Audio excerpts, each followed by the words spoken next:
Hello friends, कक्षा 10वीं के इस वीडियो में आप सभी का स्वागत है। आज हम प्रश्नावली 3.4 पढ़ने जा रहे हैं। इस प्रश्नावली में हम विलोपन विधि से दोनों समीकरणों को हल करना सीखेंगे। इसके पहले जो वीडियो मैंने बनाया था उसमें हमने प्रतिस्थापन विधि को अच्छे से समझे हैं। तो इसके जो प्रश्न नंबर 1 है उसमें विलोपन विधि और प्रतिस्थापन विधि दोनों विधियों से हमें सवालों को हल करना है। तो हम प्रश्न नंबर 1 में विलोपन और प्रतिस्थापन दोनों से हल करेंगे, बाकी इसके बाद विलोपन विधि से ही हल करना है। तो आइए इस प्रश्नावली को शुरू करते हैं। तो सबसे पहले हम प्रश्न नंबर 1 देखते हैं। प्रश्न नंबर 1 में यहाँ हमें दो समीकरण दिए हुए हैं, तो हम फर्स्ट वाले समीकरण को समीकरण 1 दे देते हैं और इसको दूसरा समीकरण दे रहे हैं। अब यहाँ पे हमें दो विधियों से बोला है हल करने के लिए, विलोपन विधि और प्रतिस्थापन विधि। तो सबसे पहले हम विलोपन विधि से हल करना सीखेंगे। तो विलोपन विधि से हल करने के लिए हमें x के सामने के दोनों मानों को बराबर करना होगा, या तो फिर y के सामने के दोनों मानों को हमें बराबर करना होगा। तो हम देखते हैं, सबसे पहले यदि हम चाहें x के दोनों मानों को हम बराबर करेंगे तो देखते हैं यहाँ पे x में 2 है, यहाँ हमें x के सामने यदि हम 2 ला लें तो दोनों के मान बराबर हो जाएंगे। तो हम इसके सामने कोई संख्या नहीं है, मतलब हम मान के चले 1 है, तो 1 का गुणा हम समीकरण 2 में कर देंगे और 2 का गुणा समीकरण 1 में कर देंगे। तो हम इसी प्रकार से यहाँ करेंगे, समीकरण 1 में 2 का गुणा करेंगे और समीकरण 2 में 1 का गुणा करेंगे हम। तो हम देखेंगे यहाँ पे, जब हम यहाँ पे 2 का गुणा, ये समीकरण 1 है, इसमें हम 2 का गुणा करेंगे, ये 2 का गुणा तीनों में करना है। तो समीकरण यहाँ पे करेंगे जब 2 का गुणा तो ये हो जाएगा 2x, यहाँ पे 2 का गुणा करेंगे तो ये हो जाएगा 2y बराबर, इसमें 2 का गुणा करेंगे तो 5 दूनी 10 हो जाएगा। अब इसी प्रकार से यहाँ सेकेंड वाले समीकरण में 1 का गुणा करना है, तो ये पूरा जैसे का वैसा हो जाएगा, 2 एकम 2x, फिर ऋण 3 एकम 3y बराबर 4 एकम 4, ये सेम आ जाएगा। अब हम यहाँ पर चिन्ह यानी घटाएंगे, यहाँ पे तो चिन्ह बदलना पड़ता है। तो यहाँ पर देखेंगे धन है तो इसकी जगह हो जाएगा ऋण, यहाँ पे ऋण है तो इसकी जगह हो जाएगा धन, और यहाँ पे धन है तो उसकी जगह हो जाएगा ऋण। सभी के चिन्ह हमने यहाँ बदल दिए हैं। तो 2x से 2x देखेंगे यहाँ पे घट जाएगा तो यहाँ 0 हो जाएगा। यहाँ पे धन धन दोनों यहाँ जुड़ जाएंगे तो 3 और 2 ये हो जाएगा 5y बराबर 10, और यहाँ पे देखेंगे यहाँ धन है और यहाँ पर ऋण है। नीचे वाले चिन्हों को देखेंगे तो ये धन है और ये ऋण है, तो 10 में से 4 यहाँ पे घट जाएगा, बचेगा 6। यहाँ से हम 5 को पक्षांतर करेंगे तो y बराबर हो जाएगा 6 के बटे 5। अब देखेंगे यहाँ हमें y का मान मिल गया है। अब हम x का मान निकालना है, तो y के मान को किसी भी एक समीकरण में रखेंगे, या तो समीकरण 1 या तो समीकरण 2 में। तो हम मान लो y का मान समीकरण 1 में रख दे रहे हैं, तो यहाँ पर हम लिखेंगे y का मान समीकरण 1 में रखने पर, अब हम समीकरण 1 उतार लेते हैं, x धन y बराबर 5 है। तो हमने समीकरण 1 उतार लिए हैं, y की जगह रख देंगे हम 6/5, तो x धन 6/5 बराबर हो जाएगा 5। अब यहाँ से हम 6/5 को उस तरफ पक्षांतर करेंगे तो ये हो जाएगा x के बराबर में 5, और 6/5 उस तरफ जाके ऋण 6/5 हो जाएगा। अब यहाँ से हम ये भाग वाली संख्या बटे वाली संख्या को घटा लेंगे तो ये हो जाएगा x के बराबर में, यहाँ पे देखेंगे 5 के नीचे कोई संख्या नहीं है तो हमें 1 मान के चलेंगे, नीचे नीचे का गुणा हो जाएगा 5 एकम 5, और फिर क्रॉस गुणा कर देंगे, 5 का गुणा 5 में करेंगे, 5 25 माइनस 6 एकम 6, तो ये हो जाएगा x के बराबर में 25 में से 6 घटा देंगे तो ये बचेगा 19 के बटे 5। तो यहाँ पे x का मान आ गया 19/5 और यहाँ पे y का मान आ रहा है 6/5। तो ये दोनों मान हमने विलोपन विधि से निकाले हैं। तो सबसे सरल विधि विलोपन विधि होती है। यही सवाल को हम प्रतिस्थापन विधि से भी हल करके देखेंगे। तो इसी प्रश्न को अब हम प्रतिस्थापन विधि से भी देखते हैं, दोनों में से कौन सी विधि सरल है अभी आप लोगों को देखना है। तो अब प्रतिस्थापन विधि में हम कैसा करते हैं, सबसे पहले हम समीकरण 1 लेंगे और उसी में या तो x को पक्षांतर करेंगे या तो फिर y को। तो समीकरण 1 है हमारे पास, x धन y बराबर 5। यहाँ से हम मान लो y को पक्षांतर कर रहे हैं तो ये हो जाएगा x बराबर 5 ऋण y हो जाएगा। अब हम इसी को दे देंगे समीकरण 3, ये हमारा x का मान निकला है 5 ऋण y। अभी हमने समीकरण 1 लिया था, अब ये मान को हम समीकरण 2 में रखेंगे तो यहाँ पर लिखेंगे x का मान समीकरण 2 में रखने पर, अब हम समीकरण 2 उतार लिए हैं, 2x ऋण 3y बराबर 4। यहाँ पर x की जगह में रख देंगे हम 5 ऋण y, तो ये 2 लिखा हुआ है, x की जगह रख देंगे हम कोष्टक बना के 5 ऋण y, फिर ये माइनस 3y बराबर 4। यहाँ से हम 2 का अंदर गुणा कर देंगे तो ये हो जाएगा 2 पंचे 10 ऋण, फिर y में करेंगे 2 का गुणा तो ये हो जाएगा 2y ऋण 3y बराबर 4। अब हम देखेंगे 2y और ये 3y माइनस माइनस यहाँ पे जुड़ जाएगा तो ये हो जाएगा माइनस 5y, बड़ी संख्या के सामने का माइनस चिन्ह जाएगा बराबर 4। और ये धन 10 को इस तरफ पक्षांतर करेंगे तो ऋण 10 हो जाएगा। यहाँ से अब हम ऋण 5 को पक्षांतर करेंगे तो ये पूरा पूरा जाएगा भाग में, और 10 में से यहाँ पे 4 घट जाएगा तो यहाँ पे बचेगा 6, और बड़ी संख्या के सामने का ऋण चिन्ह जाएगा, यहाँ ऋण से ये ऋण कट जाएगा तो y बराबर 6/5 आ जाएगा। ये हमारा y का मान निकल गया है। अब हम y का मान जो हमने लास्ट में समीकरण मिला था यानी समीकरण 3 उसमें रख देंगे। तो हमने यहाँ पर लिख दिए हैं y का मान समीकरण 3 में रखने पर, तो इससे हमें x का मान मिल जाएगा, तो ये जाएगा 5 ऋण, और y का मान है हमारे पास 6/5, तो ये मान रख दिए हमने। तो अब यहाँ पर देखेंगे 5 के नीचे कुछ नहीं तो हम 1 मान लेंगे, नीचे नीचे का गुणा करेंगे 5 एकम 5 और फिर क्रॉस गुणा करेंगे 5 25 ऋण 6 एकम 6, 25 में से 6 घटा देंगे तो बचेगा 19/5 है। तो ये आ गया हमारा x का मान और ये y का मान। तो ये विलोपन विधि से भी इसी टाइप से करने हैं। तो दोनों विधि आप लोगों को समझ में आ गई होगी। अब हम विलोपन विधि से सारे सवाल हल करके देखेंगे। प्रतिस्थापन विधि आप लोगों के लिए होमवर्क रहेगा। अब हम प्रश्न नंबर 2 देखते हैं। अब यहाँ पर भी हमें 2 समीकरण दिए हुए हैं तो हमने दोनों को नाम दे दिए। अब हम इसको विलोपन विधि से हल करके देखते हैं। तो इसमें भी सेम वही, जो सामने के जो या तो हम x वाले को बराबर करेंगे या तो फिर y वालों को बराबर करेंगे। तो मान के चलो हम x वाले को बराबर कर रहे हैं तो 3 का गुणा समीकरण 2 में करेंगे और ये 2 का गुणा समीकरण 1 में करेंगे। ये सामने सामने वाली संख्या का ऊपर नीचे अलग अलग गुणा कर देते हैं, जिससे यहाँ पे जैसे हम 3 में 2 का गुणा करेंगे तो 3 दूनी 6 हो जाएगा और 2 में कर देंगे 3 का तो 3 दूनी 6 हो जाएगा। तो दोनों के आमने सामने के बराबर हो जाते हैं। यही विलोपन विधि होती है। तो अब हम समीकरण 1 में हम 2 का गुणा करेंगे और समीकरण 2 में 3 का गुणा करेंगे। तो हम देखेंगे समीकरण 1 में जब यहाँ 2 का गुणा करेंगे तो ये हो जाएगा 3 दूनी 6x धन 4 दूनी 8y बराबर 10, 10 दूनी 20 हो जाएगा।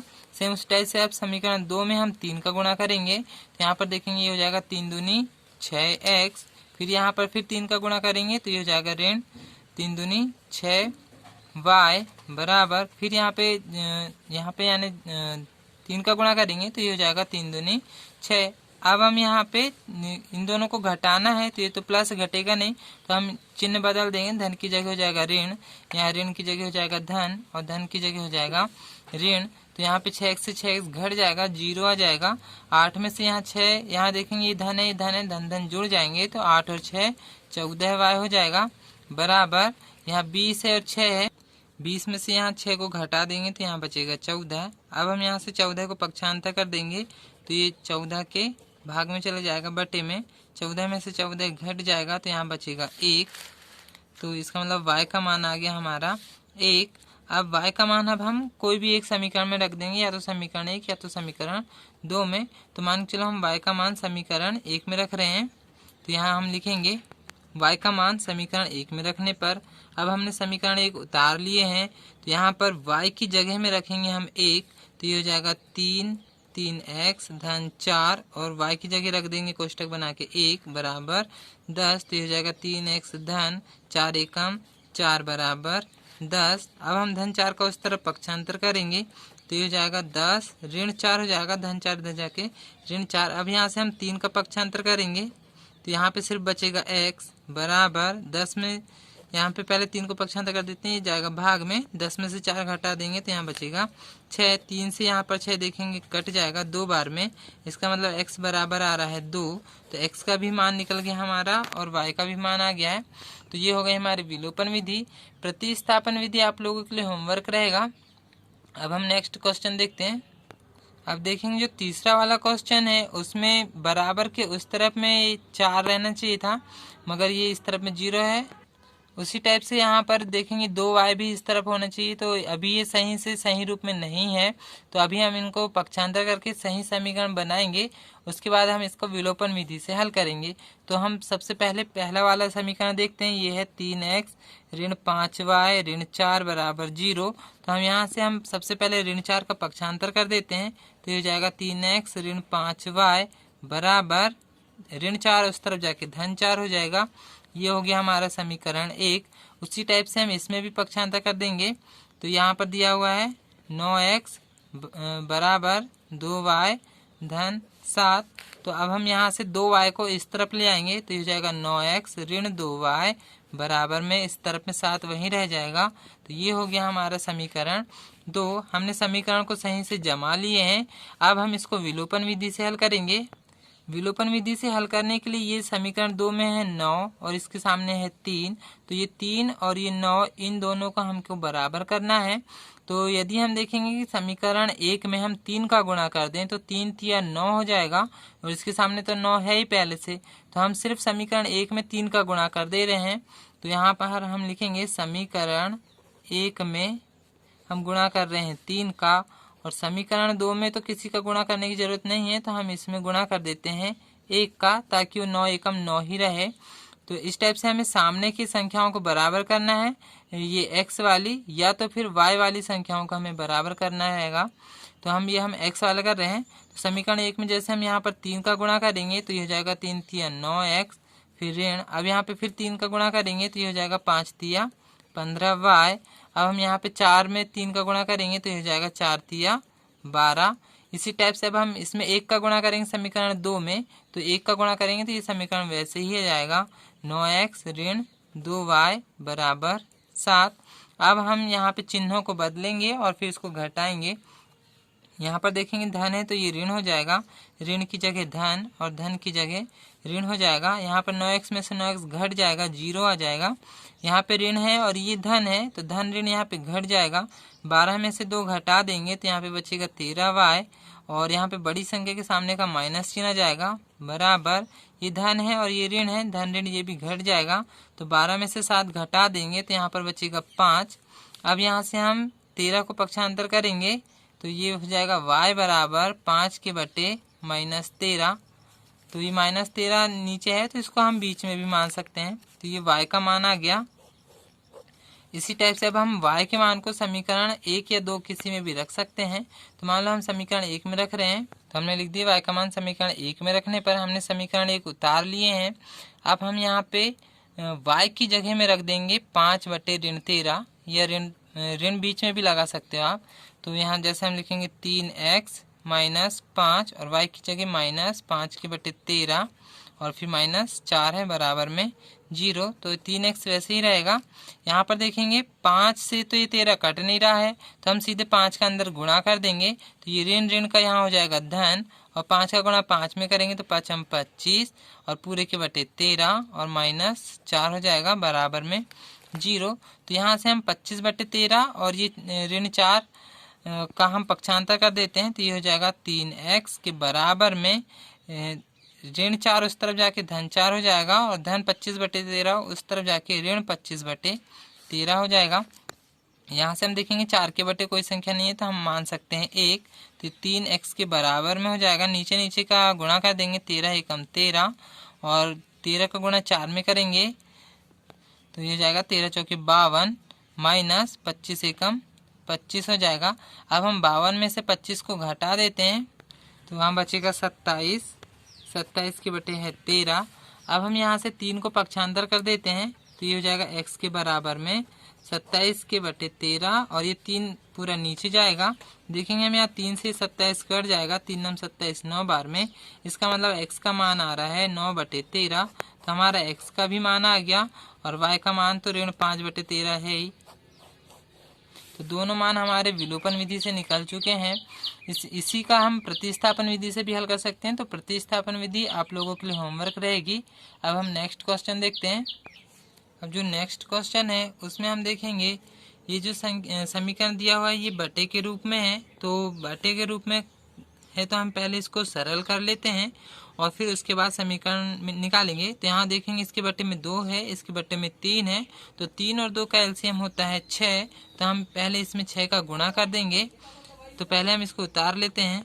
देखेंगे यहाँ हमने पहला वाला समीकरण उतार चुके हैं। अब यहाँ पे 2 और 3 को हटाना है, तो 2 और 3 का एलसीएम होगा 6। तो यहाँ पे हम लिख देंगे पूरे समीकरण में 6 से गुणा करने पर। अब हम पूरे में 6 से यहाँ गुणा करेंगे तो यहाँ पर हो जाएगा 6 गुणा x के बटे 2 धन 6 गुणा 2y के बटे 3 बराबर 6 गुणा ऋण 1 है यहाँ पे।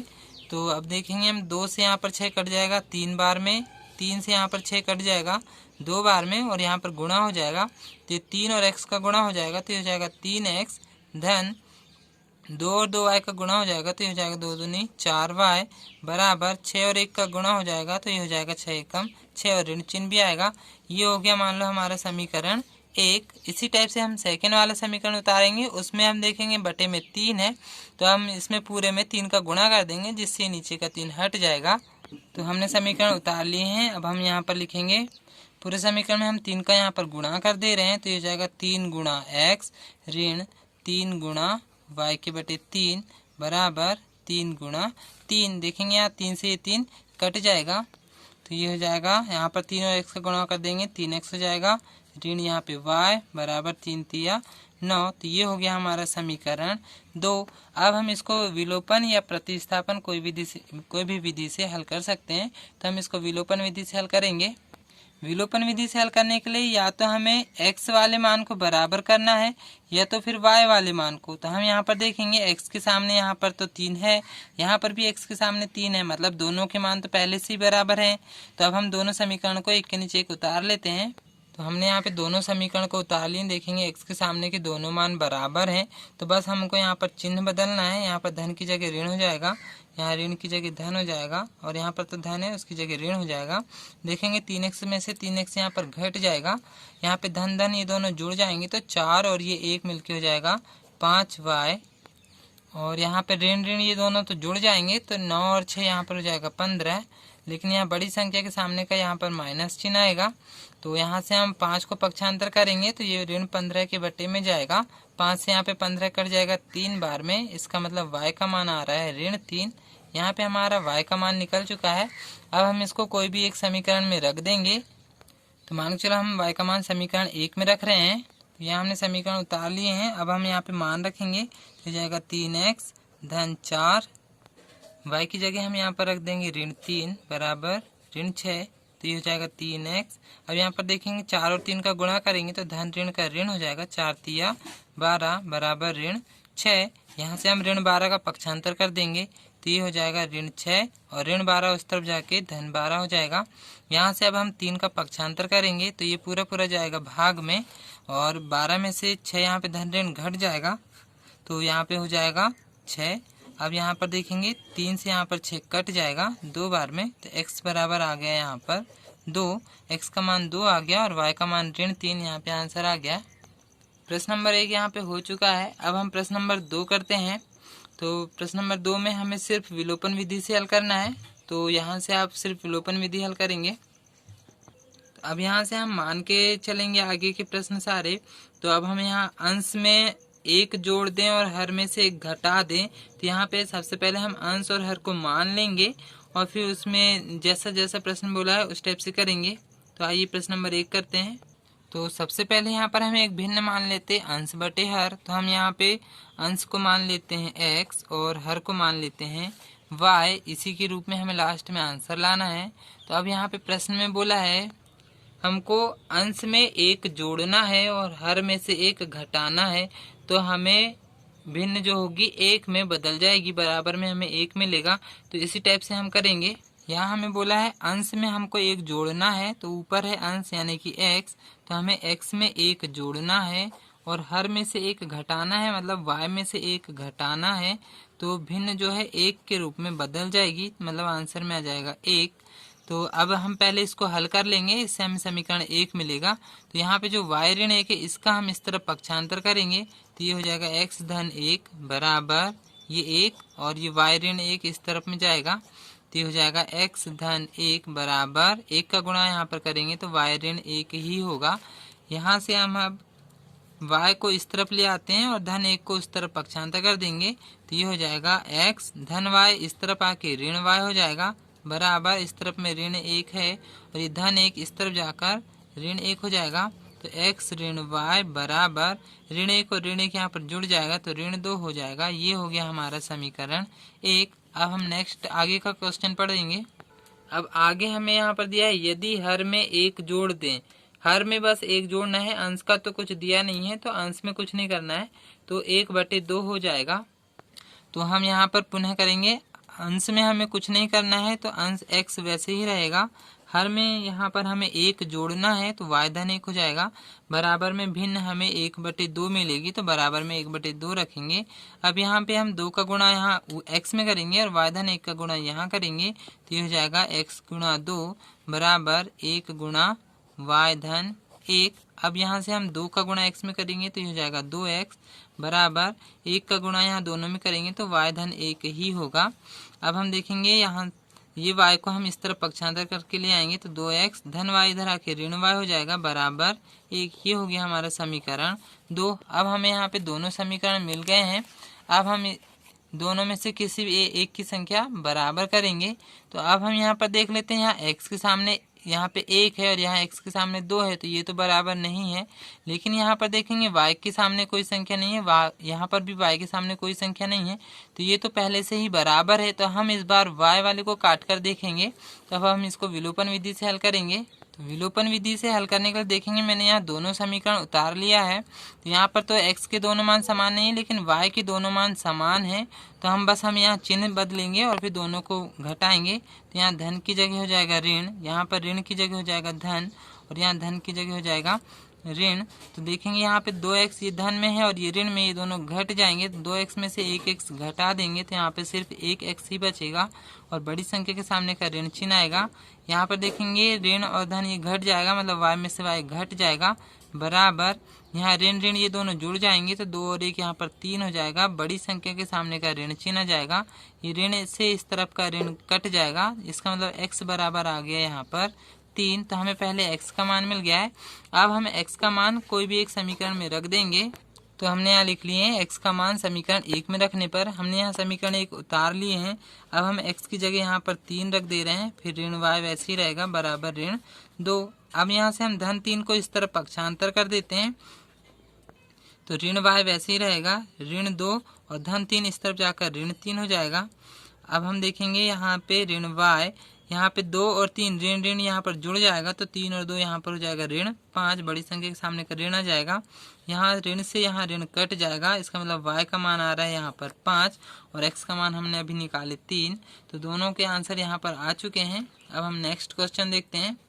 इसके पहले हमने जो यहाँ पे माने थे भिन्न जो माने थे अंश बटे हर यानी x बटे y जो माने थे, तो x का मान आया हमारा 3 और y का मान आया है 5, तो भिन्न हो गई हमारी 3/5। तो ये आंसर होगा।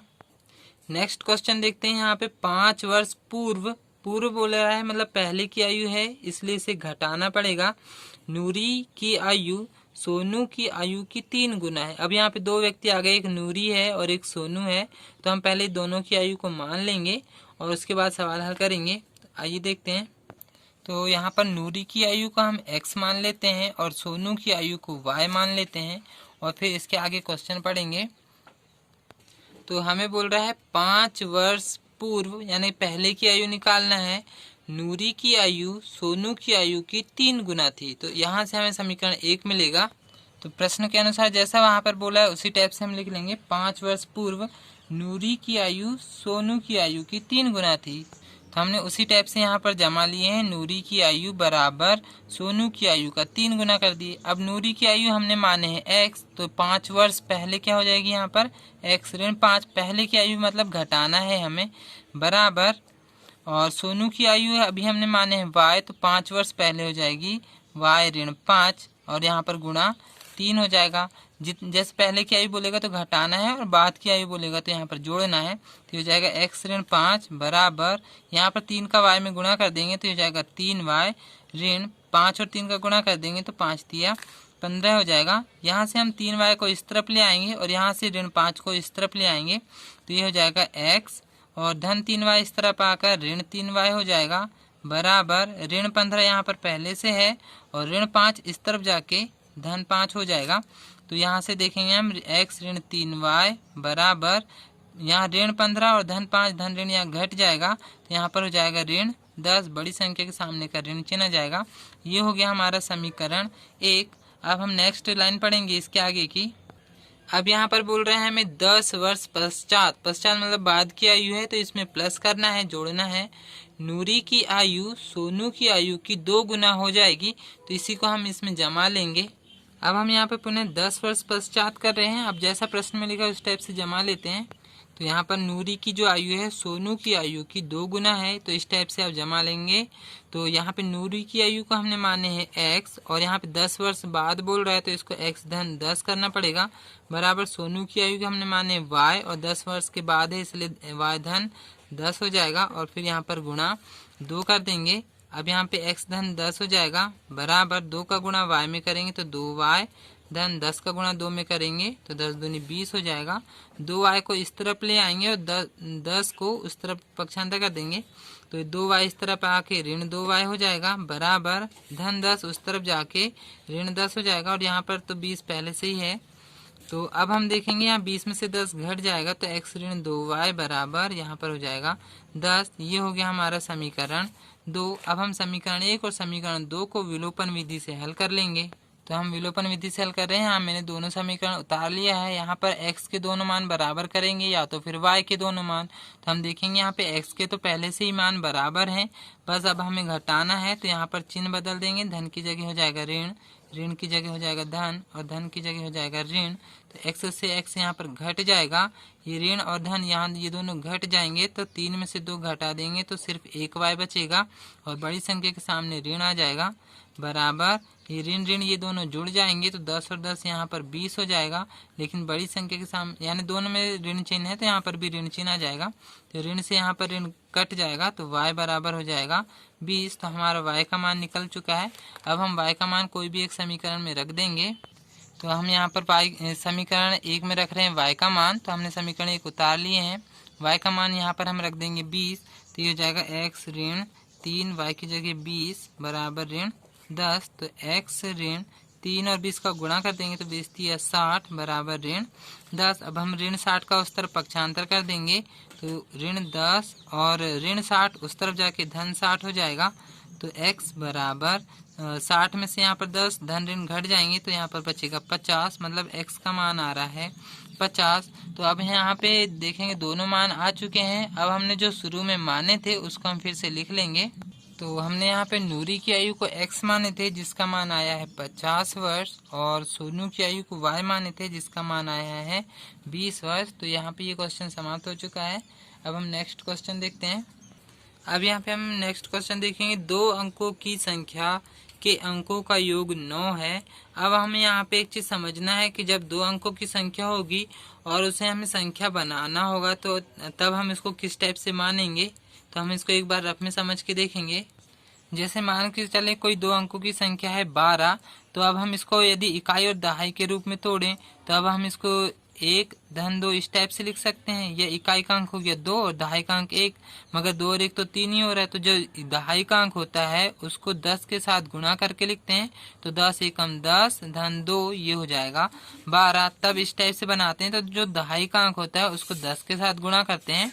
तो इसी टाइप से जब हम जैसे इस संख्या को जैसे और दूसरी संख्या देखते हैं, मान के चलो 22 ले रहे हैं हम, तो इसमें इकाई का अंक तो 2 रहेगा लेकिन जो दहाई का अंक रहेगा उसको हमेशा 10 के साथ गुणा करना रहेगा। तो इस टाइप से ये यहाँ पे संख्या बनती है। तो जैसे यदि हम ये संख्या के अंकों को पलटना हो तब इकाई और दहाई का अंक चेंज हो जाएगा। जैसे हमने इस संख्या को पलटे, मान के चलो 12 की जगह हमने कोई संख्या ले लिए 21, यानी इसके अंकों को हमने पलट दिए हैं तो इकाई की जगह आ गया 1 और दहाई की जगह चले गया है 2। तब इसकी संख्या बनाने के लिए इकाई में तो 1 लिखेंगे लेकिन दहाई में जो 2 संख्या आ जाएगी उसको 10 के साथ गुणा करेंगे। तो मतलब जब पलटने के लिए बोलेगा तो इस टाइप से ही पलटेंगे हम। इकाई का अंक दहाई में चले जाएगा और दहाई का अंक इकाई में चले जाएगा। तो इसी टाइप से अब हम इसको मानेंगे। तो अब हम यहाँ पे जो प्रश्न है उसमें 2 अंकों की संख्या बनाने के लिए इकाई और दहाई 2 संख्या आएगी। तो हमने यहाँ पर मान लिया है कि इकाई का अंक x है और दहाई का अंक y है। अब हम आगे क्वेश्चन पढ़ते हैं। तो यहाँ पर बोला है 2 अंकों की जो संख्या है उसके अंकों का योग है 9, मतलब जो हमने 2 अंक माने हैं उनका योग होना चाहिए 9। तो इससे हमें समीकरण 1 मिलेगा। तो हमें यहाँ पर दिया हुआ है कि दोनों अंकों का जो योग है 9 है। 2 अंक हमने यहाँ पे x और y माने हैं, तो यहाँ पर लिख देंगे x धन y बराबर 9। तो ये हो गया हमारा समीकरण 1। अब हम आगे की लाइन पढ़ेंगे।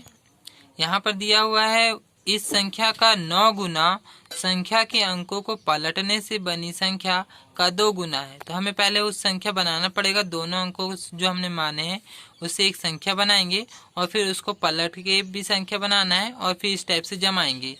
तो ये वाला जो क्वेश्चन है ये ऑब्जेक्टिव में पूछता है इकाई और दहाई का अंक क्या होगा और संख्या बनाइए। तो इस टाइप से हम देखेंगे, हमें वह संख्या बनाना है। सबसे पहले तो इकाई का अंक x है, तो इकाई में सबसे पहले हम x लिखेंगे, फिर धन, और दहाई का अंक y है। तो अभी मैंने बताया जो भी दहाई का अंक होगा उसको हमें 10 के साथ लिखना है। तो ये संख्या हो जाएगी 10y धन x, ये वह संख्या हो गई। अब हम इसको पलटेंगे। जब हम संख्या को पलटेंगे तो इकाई का अंक दहाई में चले जाएगा और दहाई का अंक इकाई में चले जाएगा, अंक पलट जाएंगे।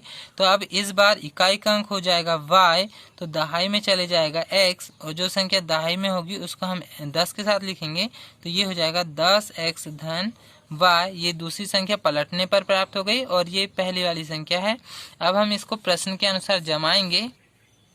तो यहाँ पर देखेंगे हमें दिया हुआ है इस वह संख्या जो हमने शुरू में संख्या बनाए हैं उसका 9 गुना करना है। संख्या के अंकों को पलटने से जो संख्या बनाए हैं उसको 2 गुना करना है। तो शुरू की जो संख्या बनाए थे उसमें 9 का गुणा करेंगे और जो पलटने पर बनाया है उसमें 2 का गुणा करेंगे। तो उसी टाइप से अब हमने यहाँ पर जमा लिए हैं। वह संख्या जो शुरू में बनाया उसका 9 गुना करना है और जो पलटने पर जो संख्या बनाए हैं उसमें 2 का गुणा करना है। तो शुरू की जो संख्या बनाए थे हमने देखे हैं 10y धन x बनी है। तो यहाँ पर लिख लेंगे 10y धन x, कोष्टक में लिखेंगे और फिर गुणा 9 बराबर पलटने पर जो संख्या बनाए हैं देखेंगे ये है 10x धन y, और यहाँ पर करना है 2 से गुणा। अब हम 9 का यहाँ अंदर गुणा कर देंगे, तो 10 और 9 का गुणा कर देंगे तो 10 9 धाम 90 हो जाएगा। और यहाँ पर y धन 9 का गुणा x में करेंगे तो ये जाएगा 9x बराबर, यहाँ पे 10 का गुणा 2 में करेंगे तो 10 दूनी 20x हो जाएगा। धन 2 का गुणा y में करेंगे तो ये हो जाएगा 2y। अब x और y वाले दोनों को एक पक्ष में ले आएंगे। तो देखेंगे यहाँ पर पहले से 90y धन 9x लिखा हुआ है, इस तरफ से धन 20x को इस तरफ ले आएंगे तो ऋण 20x हो जाएगा, और धन 2y को इस तरफ ले आएंगे तो ऋण 2y हो जाएगा, बराबर में बचेगा 0। अब यहाँ पे देखेंगे 90y में से 2y को घटा देंगे तो यहाँ पर बचेगा 88y, और यहाँ पर देखेंगे 20x और ये 9x, धन ऋण यहाँ पे घट जाएगा तो 20x में से 9x घटा देंगे तो यहाँ पे बचेगा 11x, और बड़ी संख्या के सामने का यहाँ पे आ जाएगा माइनस, बराबर में आ जाएगा 0। या फिर इसको हम एक बार जमा लेते हैं। पहले x वाली संख्या को पहले लिख लेते हैं तो ऋण 11x पहले आ जाएगा और धन 88y बाद में आ जाएगा, बराबर में 0। इसको दे दो समीकरण 2। अब हम समीकरण 1 और समीकरण 2 से विलोपन विधि से हल कर लेंगे। तो देखेंगे यहाँ हमने फिर से समीकरण उतार दिए हैं। यहाँ पे हमें सामने की संख्या बराबर करना है। आप चाहो तो समीकरण 2 को और सरल कर सकते हैं, इसमें 11 से भाग देकर, तो 11 से पूरा भाग चले जाएगा, या तो फिर ऐसे भी हल करके देख सकते हैं। यहाँ पे हम सामने पे x है तो यहाँ पे भी हमें 11 लाना है, जैसे यहाँ 11 है तो समीकरण 1 में हम 11 का गुणा कर देते हैं और समीकरण 2 में 1 का गुणा कर देंगे तो 11 एकम 11 ही हो जाएगा। यहाँ पर हम लिखेंगे समीकरण 1 में हम कर रहे हैं 11 का गुणा और समीकरण 2 में करेंगे हम 1 का गुणा। तो हम देखेंगे जैसे यहाँ पे 11 का गुणा करेंगे तो 11 एकम 11x हो जाएगा, धन यहाँ पे y में भी 11 का गुणा करेंगे तो 11y हो जाएगा, बराबर 9 में 11 का गुणा करेंगे तो 11 ही 9 99 हो जाएगा। इसी टाइप से अब हम यहाँ पर 1 का गुणा करेंगे तो ऋण 11x ही होगा, और फिर यहाँ पे 1 का गुणा करेंगे तो धन 88y ही होगा, बराबर में 0 एकम 0 ही होगा। अब यहाँ पे देखेंगे ये धन और ये ऋण, धन ऋण तो घट रहे हैं तो यहाँ पर चिन्ह बदलने की जरूरत नहीं है, ये वैसे ही कट जाएगा। यहाँ पे 88 और ये 11 यहाँ पर जुड़ जाएगा तो यहाँ पर हो जाएगा 99y, बराबर 99 और 0 को जोड़ेंगे तो ये 99 ही होगा। अब यहाँ से हम 99 कि बटे में ये 99 को पक्षांतर कर देंगे तो 99 से 99 यहाँ पर कट जाएगा एक बार में। तो y का मान आ रहा है हमारे पास 1। y का मान हमें यहाँ मिल चुका है। अब हम इसको कोई भी एक समीकरण में रख देंगे। तो हम y का मान समीकरण 1 में रख रहे हैं। हमने समीकरण 1 उतार लिए हैं तो ये हो जाएगा x धन y की जगह रख देंगे 1 बराबर 9। तो x बराबर 9 और धन 1 को इस तरफ पक्षांतर कर देंगे तो ऋण 1 हो जाएगा। इसका मतलब x बराबर यहाँ पर जाएगा 8। तो x का भी मान हमारे पास निकल गया है और y का भी मान आ गया है। अब हमने जो शुरू में माने थे उसी को हम लिख लेंगे। तो हमने इकाई का अंक x माने थे तो इसका मान आया है 8 और दहाई का अंक y माने थे तो उसका मान आया है 1। तो अब हम इससे वही संख्या बना लेते हैं। तो जैसे हम इकाई में और दहाई में यदि 8 और 1 रखेंगे तो ये हो जाएगा 18 और यदि पलटेंगे और यदि इसी संख्या को पलटेंगे तो ये हो जाएगा 81। तो ये दोनों आंसर हो सकते हैं। यहाँ पे ये प्रश्न खत्म हो चुका है। अब हम देखते हैं नेक्स्ट क्वेश्चन। यहाँ पे मीना 2000 रुपये निकालने के लिए एक बैंक गई है। उसने खजांची से 50 रुपये और 100 रुपये के नोट देने के लिए कही है। तो 50 रुपये के और 100 रुपये के नोटों को हमें मानना पड़ेगा। तो हम मान लेते हैं कि 50 रुपये के नोट उसने x नोट दिए हैं और 100 रुपये के उसने y नोट दिए हैं, ऐसा मान के चलते हैं। यहाँ हमें कितने कितने नोट दिए 50-50 रुपये के, ये हमें उसकी संख्या निकालना है। तो हम मान लेते हैं। तो हम यहाँ पर 50 रुपये के मान लेते हैं कि उसे x नोट दिए गए और 100 रुपये के मान लो y नोट दिए हैं। अब हम इसके आगे पढ़ेंगे तो देखते हैं उसने 2000 रुपये निकालने के लिए गई थी बैंक। तो 50 रुपये के जितने x नोट दिए हैं तो कितने रुपए हो जाएंगे 50x और 100 रुपये के y नोट माने हमने तो रुपए हो जाएंगे 100y। तो 2000 रुपये निकाली है तो इसका हम यहाँ तक एक समीकरण बनाएंगे। ये हो जाएगा 50x धन 100y बराबर 2000। ये हो गया हमारा समीकरण 1। टोटल उसने 2000 रुपये निकाली थी तो हम इस टाइप से एक समीकरण बना लेंगे। अब आगे की लाइन पढ़ के दूसरा समीकरण बनाएंगे। आगे यहाँ पे दिया हुआ है मीना ने कुल 25 नोट प्राप्त करी है। तो टोटल 25 नोट है। हमने नोटों को x और y माने हैं तो इसको बनाएंगे। टोटल 25 नोट हैं। हमने x और y दो टाइप के नोट लिए हैं। ये नोटों की संख्या है। तो टोटल नोट हो गए हमारे पास 25। तो x धन y बराबर 25। ये हो गया हमारा समीकरण 2। अब हम समीकरण 1 और समीकरण 2 को विलोपन विधि से हल करेंगे। अब हम देखेंगे ये है समीकरण 1 और ये समीकरण 2 है। यहाँ पे हमें जैसे x के सामने 50 है तो यहाँ पर भी x के सामने 50 लाना है या तो फिर y वालों को बराबर करेंगे।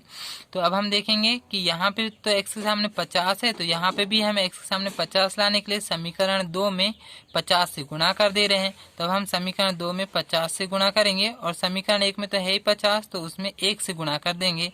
तो जब हम समीकरण 1 में 1 से गुणा करेंगे तो पूरा का पूरा समीकरण वही आ जाएगा।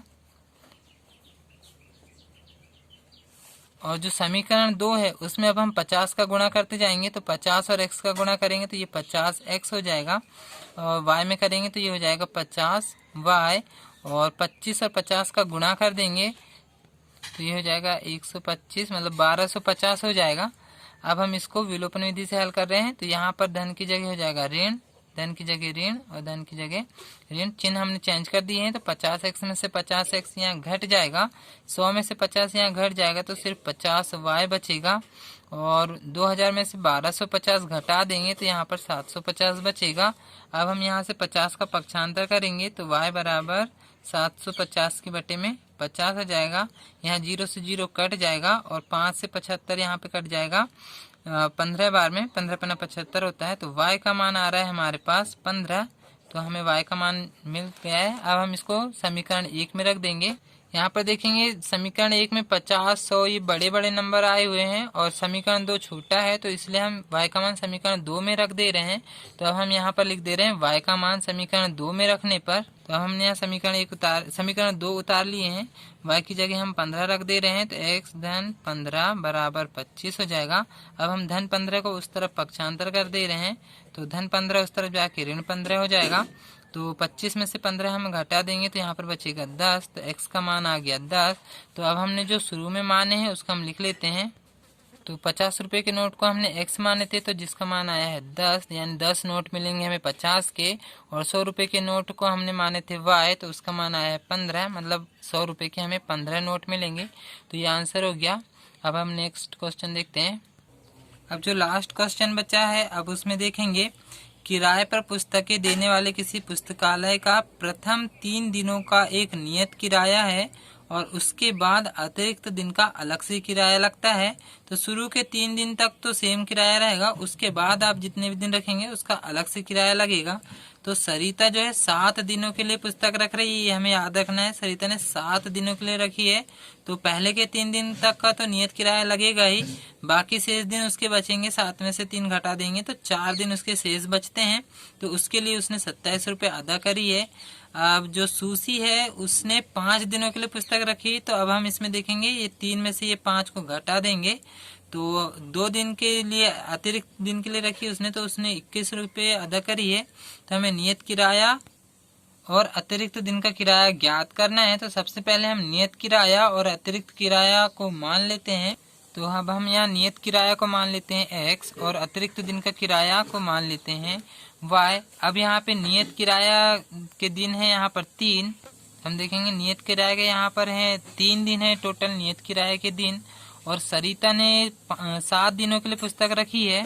तो देखेंगे यहाँ सरिता के कुल दिन है यहाँ पर 7, तो उसने अतिरिक्त कितने दिन रखी, तो सरिता के अतिरिक्त दिन हम निकाल लेते हैं, 7 में से 3 को घटा देंगे तो 4 दिन उसने अतिरिक्त दिन रखी है। तो इसी से हम एक समीकरण बना लेंगे।